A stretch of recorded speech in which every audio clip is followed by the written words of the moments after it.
Soft piano music drifted through the room to surround me, where I slouched at the bar, my butt parked on a scuffed wooden stool.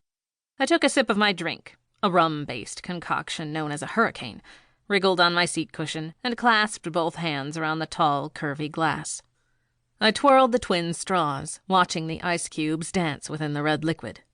The drink had been garnished with a lemon slice and a cherry, but both lay on my napkin. All that remained of the cherry was the stem.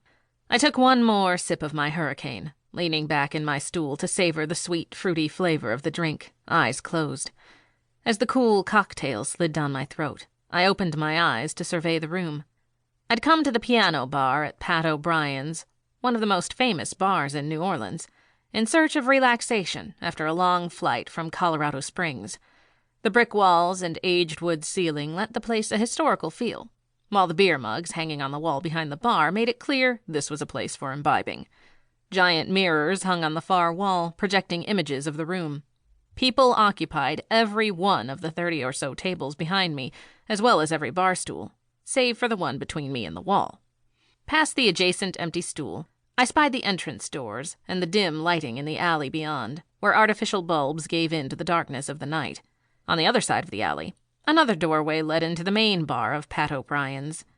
Groups of people meandered down the stone-paved carriageway in various states of revelry. A few laughed too loud, stumbling on the paving stones, obviously drunk. At 10 o'clock? Sheesh, they'd gotten an early start. Everyone seemed to be having more fun than I was, but I'd resigned myself to an evening of one drink and then back to my motel for bed. Stifling a yawn, I fought the urge to scratch my scalp. Airline travel always left me feeling grimy and itchy, in desperate need of a shower. I'd opted for alcohol instead of cleanliness, though, and hadn't even bothered to change out of my travel clothes. Everyone ignored a girl in a Comic-Con t-shirt and worn blue jeans. Tonight I preferred solitude. Tomorrow, I planned on a wild night of dancing with strangers and diving into the NOLA nightlife. The slinky dress I'd bought specially for this trip hung on a hanger, hooked onto a post of the bunk bed in my motel room. Yep, I shared a room with 3 other ladies, the cheapest and friendliest way to stay. My dress would come out to play tomorrow. Tonight, I needed to rest up for revelry of my own, if I still had it in me. Of course you do. You're Emery Granger, the fun-loving, crazy chick who won the award for skimpiest costume at the office Halloween party. Yes, I remembered how to cut loose. And I had 2 more days and another night before I headed home. Ugh. Home to what exactly, I still didn't know.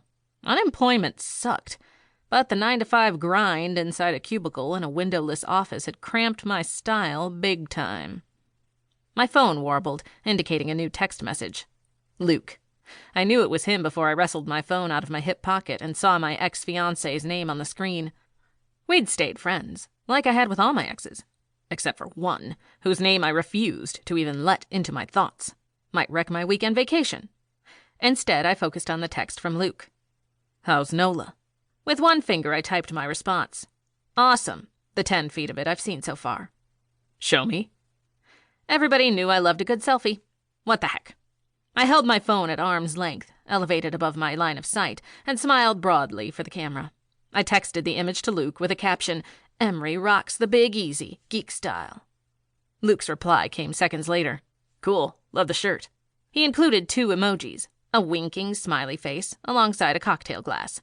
We exchanged a few more texts, then said goodbye. I promised to send more pictures once my New Orleans adventure really got going tomorrow. Then I stuffed my phone in my back pocket, wriggling to get in a position where it wouldn't dig into my tailbone. The rectangular shape of my driver's license in my front pocket pinched me a little, and the movement caused the bills, stuffed into my bra, to shift. Heedless of the crowd around me, I shoved my hand inside my shirt to reposition the $20 bills I'd stashed in the safest place available to me. With my loot secure, I grabbed my drink and ignored the straws this time, swigging a big mouthful. Sighing, I closed my eyes again. The fruitiness of my drink lingered on my tongue as the warmth of the alcohol suffused my body. I'd never sampled a hurricane before tonight. Yummy. May I take this seat?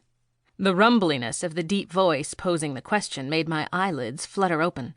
I sprang upright, feeling a sudden urge to fluff my hair and check my makeup. My pulse beat faster as blood raced down my veins to enliven my skin.